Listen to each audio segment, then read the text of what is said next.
Hey everyone, it is the 29th of February 2020. I can't even remember the year. And today I've got a few things to talk about. I haven't really spent any time to look up a lot of information on them, so all of this is just my opinion. The topics might be real, but the rest is my opinion because I haven't looked into the facts. Let's get that out there. No facts. Maybe facts, but I haven't looked them up, so just, yeah. Anyway, the total count so far at the time of recording this video is 85,721 cases reported, 2,933 deaths. Crazy. And if you look at the chart, it appears to be going up and up to its steep curve once again. Seems like we're having major outbreaks, especially in South Korea. South Korea today reported 813 new cases, which is, it's almost like how many cases China was reporting at the beginning. So 813 new cases from South Korea. China today, 433, the majority of them within Hubei province. Anyway, yeah, Iran reported 205, and then the next on the list was Spain reporting 17. Spain, France. I'm looking at European countries here. Spain, France, Germany, and the UK had an extra 3 today, 23 cases. Austria, Netherlands. Wow, it's getting everywhere. USA added 3 cases today. Again, I'm not sure about the USA cases because, like I said, they've only got 3 places that can actually test for the coronavirus in the whole country, and the US is massive. So I'm not sure, like, what happens if you get the coronavirus in Alaska?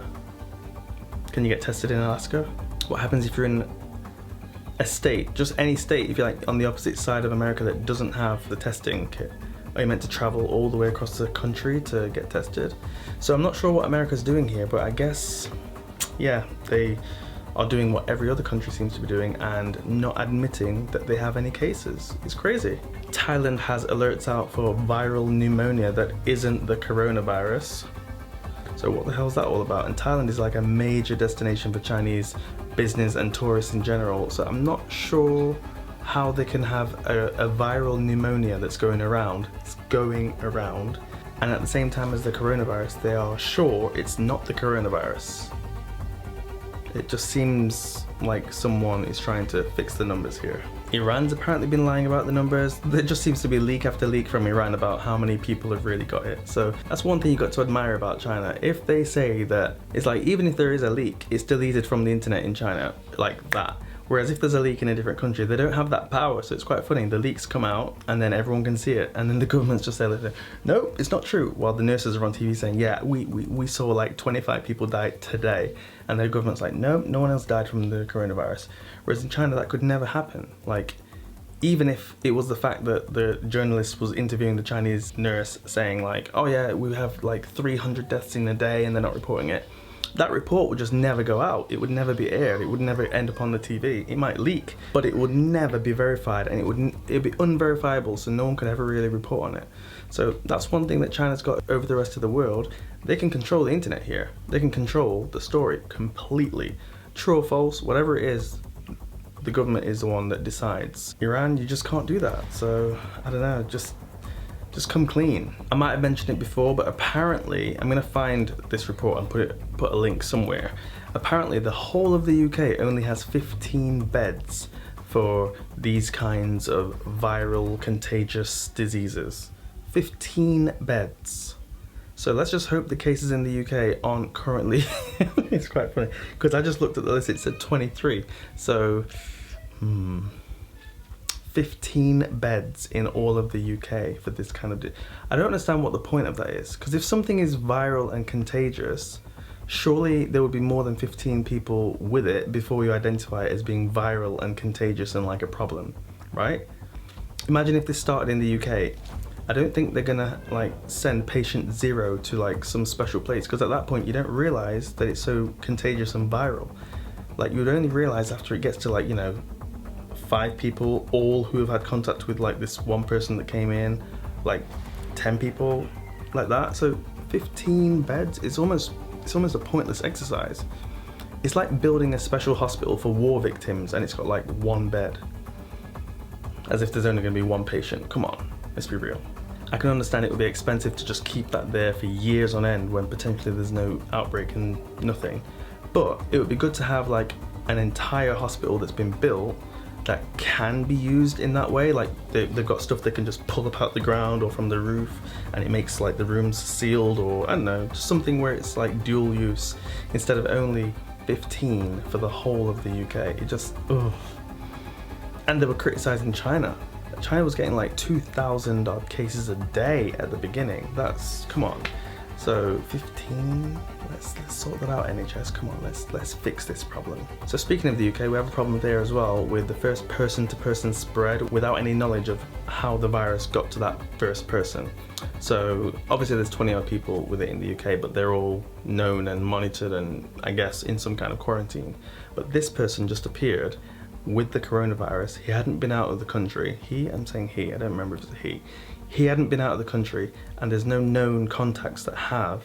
So this could be a thing that's been spreading around the UK unnoticed, and this is probably like 2 weeks later because the incubation period is up to 2 weeks. And at this point, it's going to be almost impossible to figure out where this came from, because if he doesn't know who his direct contact is that had been to China or Italy or Iran or any of the other countries that it's spreading in, then, you know, this could be a major problem for the UK. I mean, there's 15 beds. Those 15 beds going to disappear real quick. Switzerland has banned gatherings of 1,000 people or more. France has banned gatherings of 5,000 people or more. I don't know if there's any point, because you might as well just ban people getting together except for in their own homes, because this virus spreads so quickly and you don't need 1,000 people for there to be some kind of outbreak. You just have one person gets infected on her way home from work, passes it on to everyone in the bus on the way home.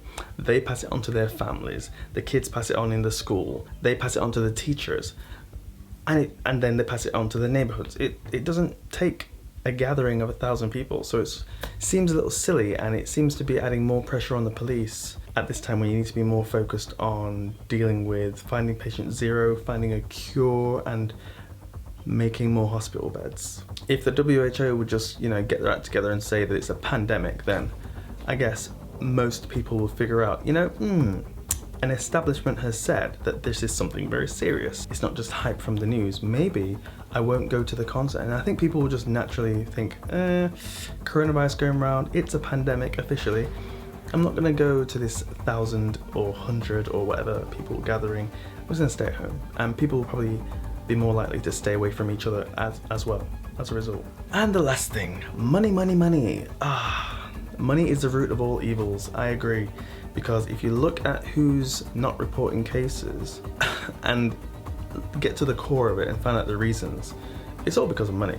It's all because of money. They don't want to lose tourism. They don't want people to panic. They want people to be at work, making money, paying taxes. And it's all about money, all about GDP. So now, you see, the coronavirus was wreaking havoc in China, and no one seemed to really be too bothered. It was like, it's China's problem, China. But now it's spread around the world a bit more, and it's broken out in Italy and Iran at the same time almost. I mean, even South Korea, when it went to South Korea, it didn't seem to affect the world too much. But Italy and Iran now, and then the stock markets are just like, oh my God. I wonder where the money goes. Like, they pull it out of the stock market, and then what?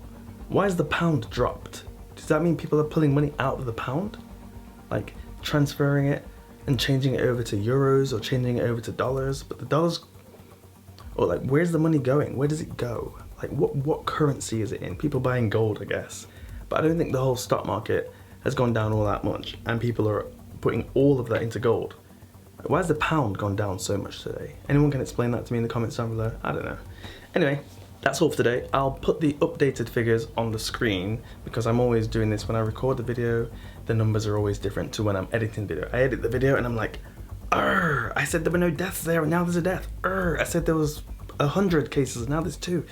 It always changes. So I'll just put the updated numbers on the screen, and yeah, that's all. See you tomorrow. Hope you had a good one, and just hope you don't get coronavirus. Bye.